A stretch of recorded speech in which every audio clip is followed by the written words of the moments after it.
दादा अबू एपिसोड 5।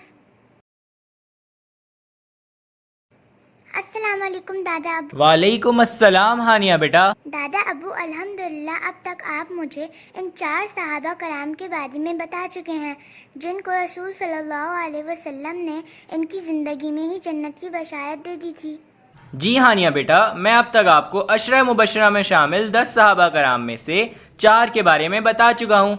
क्या आप मुझे बता सकती हैं कि अब तक हम किन सहाबा कराम की बात कर चुके हैं? जी दादा अबू, अब तक आपने मुझे जिन सहाबा कराम के बारे में बताया इनमें हज़रत अबू बकर सिद्दीक़ रज़ियल्लाहु ताला अन्हु, हज़रत उमर फ़ारूक रज़ियल्लाहु ताला अन्हु, हज़रत उस्मान गनी रज़ियल्लाहु ताला अन्हु, हज़रत अली रज़ियल्लाहु ताला अन्हु शामिल हैं। शाबाश हानिया बेटा, आपका जवाब दुरुस्त है। और जैसा कि आपको मालूम है कि इन सहाबा कराम को खुलफाए राशिदीन भी कहा जाता है। जी दादा अबू, चलिए आज आप मुझे अशरा मुबशरा में शामिल 5वें सहाबी के बारे में बताइए। ठीक है हानिया बेटा, आज मैं आपको अशरा मुबशरा में शामिल 5वें सहाबी हजरत साद बिन अबी वक्कास रज़ियल्लाहु ताला अन्हु के बारे में बताऊंगा। चलो आज की कहानी शुरू करते हैं। ग़ज़वा ओहद का मार्का बरपा था। जंग के आगाज में मुसलमानों का पल्ला भारी रहा और कुफ़ार पसपा होने लगे।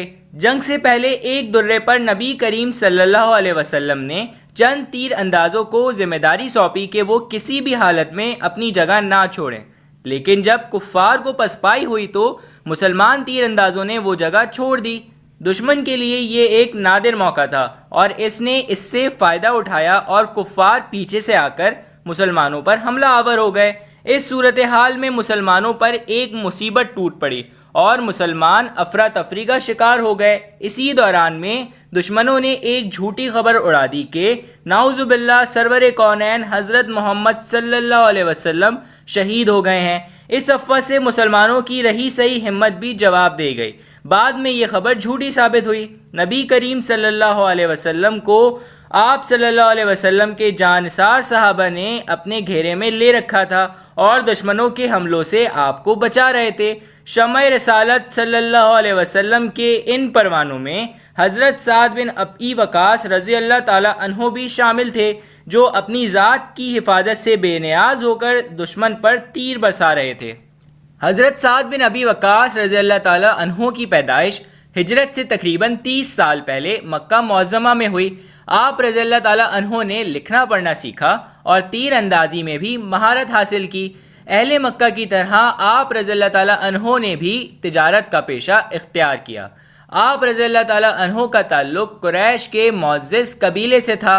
जब नबी करीम सल्लल्लाहु अलैहि वसल्लम ने अल्लाह के हुक्म से दावत इस्लाम का आगाज़ किया तो हज़रत साद रज़ियल्लाहु ताला अन्हु की उम्र उस वक्त सिर्फ 17 साल थी।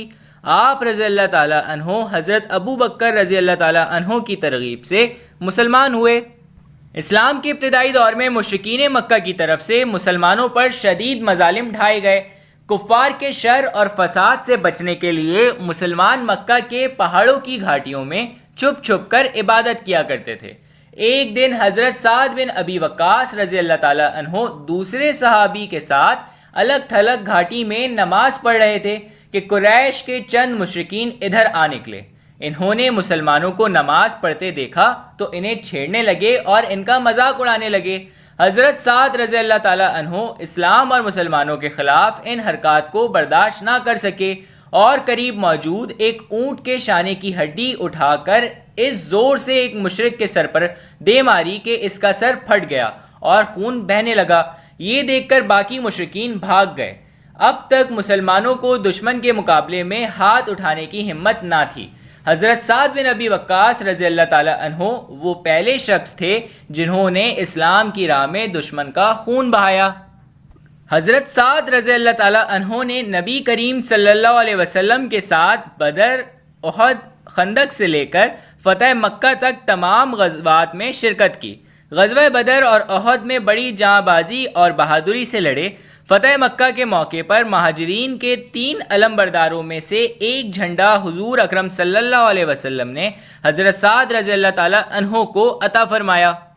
दादा अबू, हज़रत साद बिन अबी वक़ास इस्लाम के लिए अपना सब कुछ कुर्बान करने वालों में से थे اور اسلام کے لیے قربانیوں کے معاملے میں تو تمام صحابہ اپنی مثال آپ ہیں۔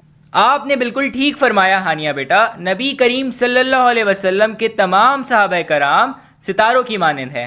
ہمیں چاہیے کہ ہم ان کی زندگی سے سبق حاصل کریں تاکہ ہم اپنی زندگی اسلام کے بتائے ہوئے طریقے کے مطابق گزار سکیں۔ علم سے ہے تعمیر ترقی، علم سے ہی خوشحالی ہے، علم سے ہے مضبوط معیشت، علم سے ہی ہریالی۔